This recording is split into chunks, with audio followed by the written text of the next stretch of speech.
Selamat datang teman-teman semua. Hari ini kita bakal ngobrolin salah satu molekul paling krusial dan paling keren di dalam tubuh kita, protein. Mulai dari strukturnya yang super rumit sampai perannya di piring makan kita, yuk kita bedah tuntas kenapa molekul ini layak disebut yang paling utama. Jadi roadmap kita hari ini gimana? Kita akan mulai dari blok pembangun dasarnya, terus kita lihat gimana caranya blok-blok itu dirakit jadi bentuk yang fungsional. Setelah itu, kita akan kupas tuntas apa aja kerjaan mereka di dalam tubuh, lalu kita lacak perjalanannya dari piring makan sampai ke sel. Terakhir, kita bahas aplikasi praktisnya dan ditutup dengan rangkuman cepat 10 poin biar nempel di kepala. Oke, kita mulai ya. Yuk, kita mulai dengan satu pertanyaan. Kalau kita bayangin tubuh kita itu kayak kota yang super sibuk, kira-kira molekul mana nih yang jadi kuli bangunannya, kurir pengirimannya, polisinya, bahkan sampai jadi pembangkit listriknya? Jawabannya, ya, seperti yang akan kita lihat adalah si protein yang serba bisa ini. Bagian 1. Blok pembangun protein. Untuk paham sebuah bangunan megah, kita harus mulai dari pondasinya kan? Nah, kalau di protein, pondasinya itu ya asam amino. Coba lihat deh struktur dasarnya. Setiap asam amino itu punya kerangka yang sama persis. Ada karbon di tengah yang berikatan dengan gugus amino, yang ada nitrogennya, makanya namanya amino, dan gugus asam. Tapi ada satu bagian nih yang ditandai huruf R, yang bikin masing-masing jadi unik. Nah, disinilah letak keajaibannya, di gugus samping atau gugus R ini. Anggap aja ini semacam kepribadian unik dari setiap asam amino. Variasi di bagian inilah, mulai dari yang sesimpel atom hidrogen sampai yang strukturnya rumit banget, yang memungkinkan protein punya ribuan fungsi berbeda di seluruh tubuh. Luar biasa kan? Nah, dari 20 asam amino ini, tubuh kita bagi jadi 2 tim. 9 di antaranya itu esensial, artinya kita wajib dapatkan dari makanan karena tubuh kita nggak bisa bikin sendiri. 11 sisanya itu non-esensial, yang artinya tubuh kita bisa produksi sendiri. Oh ya, ada juga yang namanya esensial kondisional. Contoh paling klasik di klinik adalah pada pasien dengan fenilketonuria atau PKU. Tubuh mereka nggak bisa mengubah fenilalanin menjadi tirosin. Akibatnya, tirosin jadi esensial buat mereka dan harus didapat dari makanan. Oke, sekarang kita lanjut. Gimana caranya balok-balok pembangun tadi disusun jadi mesin-mesin yang super canggih dan fungsional? Analogi ini pas banget loh. Coba deh pikirin. Dengan 26 huruf alfabet aja, kita bisa nulis novel, puisi, lagu, apa aja. Nah, sama kayak gitu. Dengan modal cuma 20 jenis asam amino, tubuh kita bisa ngebangun puluhan ribu jenis protein yang beda-beda, masing-masing dengan tugas yang super spesifik. Keren banget kan? Prosesnya itu mirip banget sama seni melipat kertas, origami. Awalnya kan cuma selembar kertas lurus ya, itu struktur primernya. Terus, mulai dilipat-lipat jadi bentuk-bentuk dasar kayak spiral atau lembaran, itu struktur sekunder. Lanjut lagi, dilipat jadi bentuk 3 dimensi yang kompleks dan fungsional, itu tersier.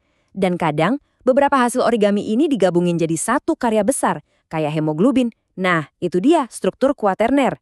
Nah, setelah kita tahu cara bikinnya, sekarang pertanyaannya, emangnya molekul-molekul luar biasa ini kerjanya ngapain aja sih di tubuh kita? Secara umum, ada 2 kelas besar protein. Coba bayangin protein fibrosa kayak kolagen itu sebagai baja tulangan gedung, panjang, kuat, tugasnya ngasih struktur. Nah, di sisi lain protein globular kayak hemoglobin itu ibarat para pekerja di dalam gedung itu, bentuknya bulat, dinamis, dan tugasnya bawa-bawa barang penting misalnya oksigen. Dan daftar tugasnya, wah panjang banget.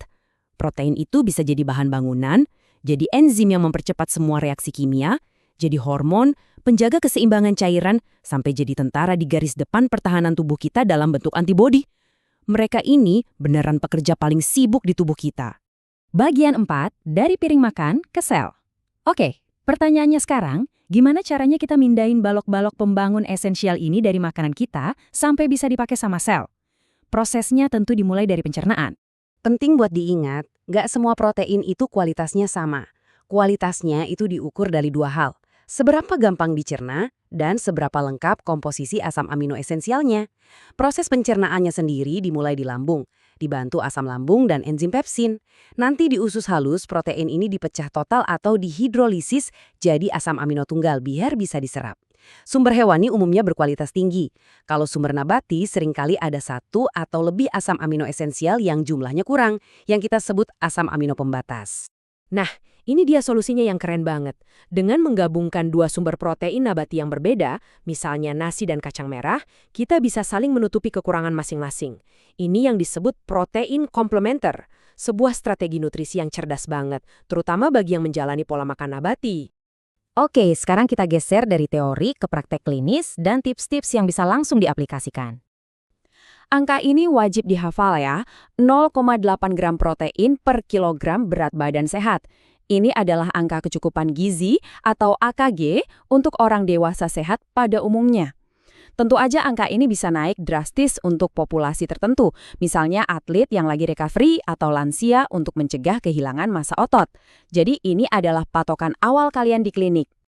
Ini salah satu mitos paling umum. Protein itu cuma buat gedein otot. Padahal kenyataannya setiap sel di tubuh kita, dari sel otak sampai sel kulit, butuh banget protein buat struktur dan fungsinya. Otot itu cuma sebagian kecil dari cerita besarnya. Ini juga penting banget buat edukasi ke pasien nanti, hati-hati sama suplemen.